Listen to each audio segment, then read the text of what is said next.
Welcome back to another episode of Behind the Raw, brought to you by PWA, Pro Wrestling Australia. We have a special episode here, 20 years on, and I have the great Dene Halatau, player 68. Welcome, Dene. Thanks for joining us. Good to be here, Skando. Yeah, it's 20 years on, mate, and feels like yesterday sometimes when we all catch up and we speak about it. Yeah, because we tell the same stories when we catch up. We relive as much as possible, but yeah, 20 years, it's a long time. I can't believe we're 2 decades down. Agree.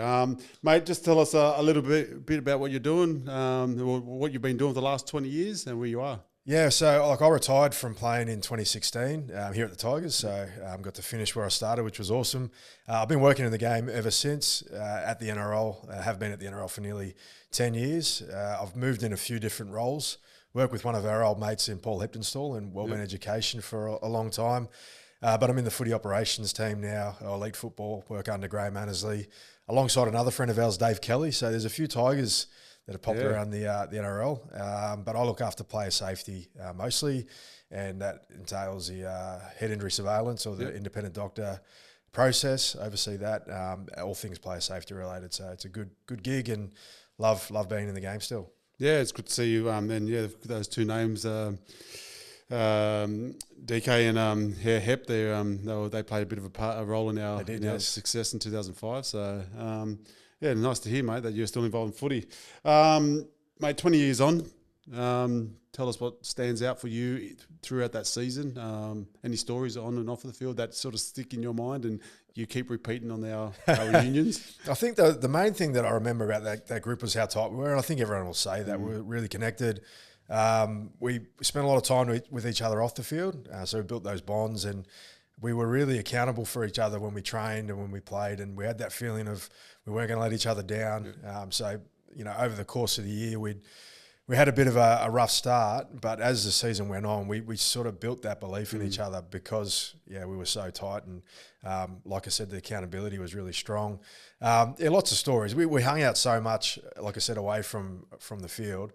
There was a group of young guys and a group of older guys. There's a bit of a separation, like in terms of the age group. So the young guys didn't have families or kids yet, but we were, spending time going to the movies, bowling, doing all sorts of, just general rec stuff, sort of boring stuff. But just trying to, get around each other, keep each other company. Through the final series, I've told this a number of times, but Benji and Robbie spent every night at my house before the game. So we'd have a sleepover at my place. My mum and my sister would leave and let us be. Robbie would cook us dinner and we'd play stick cricket. I don't know if you remember stick cricket. Remember stick cricket, we'd play stick cricket. The boys would sleep on like crappy mattresses too. Like, I think Robbie was sleeping on an air mattress. Benji was sleeping on a fold-out bed. I had my bed, of course, but explains Robbie's back now, mate. Yeah, exactly. He tries to blame it on all his tackles, but I'm pretty sure it was the mattress. Yeah, so. And it was. It just felt good to do that. The first final, we played well, so we didn't want to change it. It only changed on the grand final night, which we've told the story a million times about Benji going out to a party and having Maccas on the way back to mine. Yeah, well, I think it stuck with him because he likes to stick to the things that work when we win, and so he hasn't changed in that aspect. Mate, for me, I think the biggest game for yourself to remember about yourself is probably and I think most people speak about is that Dragons game. You you absolutely killed it. You actually killed the whole final series. You're probably one of our, best players throughout that whole final series. But the Dragons game, sticks out in my mind because the way Sheensy played you to come on the back end of a dummy half run, either before or after. I can't remember. You probably tell the story better, but before or after Robbie, worked a treat and you scored a couple of tries. One straight through the middle, I still remember it, and one on the wing, replacing. I think Paddy had come off at that stage. So. Tell us about that game. What you remember about that game? Yeah, obviously like a career game for myself. Big moment, big stage, and you're right. As Sheensy before the final series had changed things up, he said I was going to start at lock, and for me just to run off the back of Robbie. If Robbie had an opportunity to jump out with one marker or slow around the ruck, then just to follow him up and do the same. So it gave me a license to run from dummy half, and Robbie actually just. Even if he didn't run and I tapped him on the shoulder, he'd let me jump in and have a run. So a little bit there on Sheensy, changing up our style a little bit, using what I could do well, and it worked a treat. That game, the Dragons game, you remember, mate, the atmosphere was amazing. It's the best crowd I've ever played in front of. Yeah, I have to agree. We couldn't hear each other, everyone out in the field. It was crazy. Yeah. And there'd been a lot before during the week about the fact that the Dragons fans were going to outnumber us. They had the majority of the tickets, but certainly didn't feel that way when we got in the field. And I remember being in the sheds before the game. I think the Swans had just won the grand final that night. I'm not sure if it was played out of order. It wasn't played on the same weekend. They won a game, so there was quite a bit of noise around the Swans winning.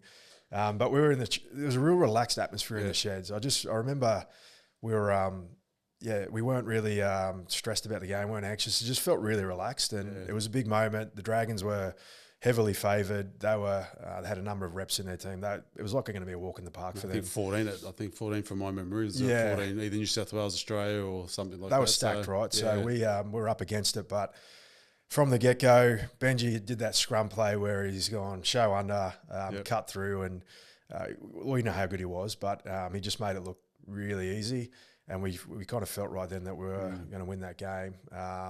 It worked out for me to get a double. And Benny Galea will take credit for that try I scored in the first half. He takes credit for everything, mate. So that's why I don't have him on this podcast. He got me a quick play the ball, and that was what gave me the cue to go, and it was a good moment. I think I almost got held up by Clint Greenshields.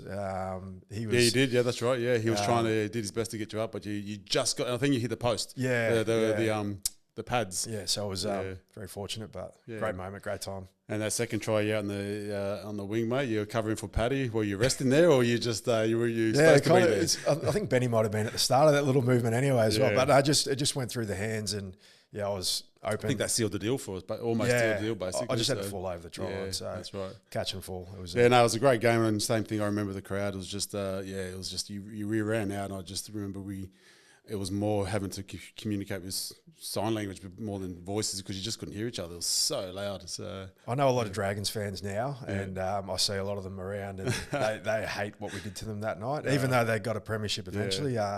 It sticks in their mind. Yeah, well, we'll keep that one up for the rest of our lives, mate. So, mate, I guess, there was a lot of first and a lot of growth that season. I guess out of that season, what sort of growth lessons did you take out of that 05 season? I mentioned it before, like the accountability piece, like you put the work in and you prep well, and you get the results on the weekend, and you can rely on each other, right? So that's probably like a really good life lesson that I took away from that year, was just around preparing well. And if you prepare well, it's like, you hear it all the time in high performance and around from high performing teams, is preparation helps the performance, and you apply that to anywhere, and it'll work out generally well. You get the result you're after.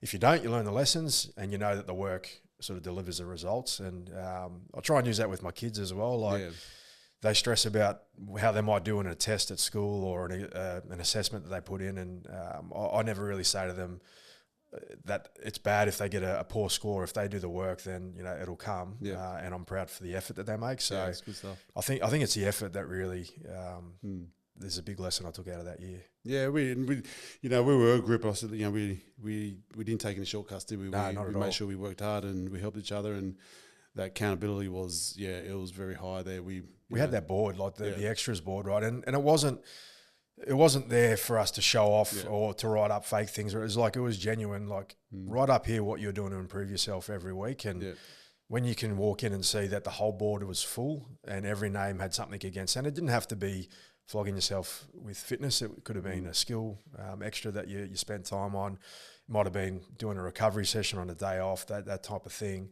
When you've seen that and the whole board was full every week, that was that. We could lean on each other really well. Yeah, definitely. Mate, I know you touched on it before, the brotherhood and how close we were as a team.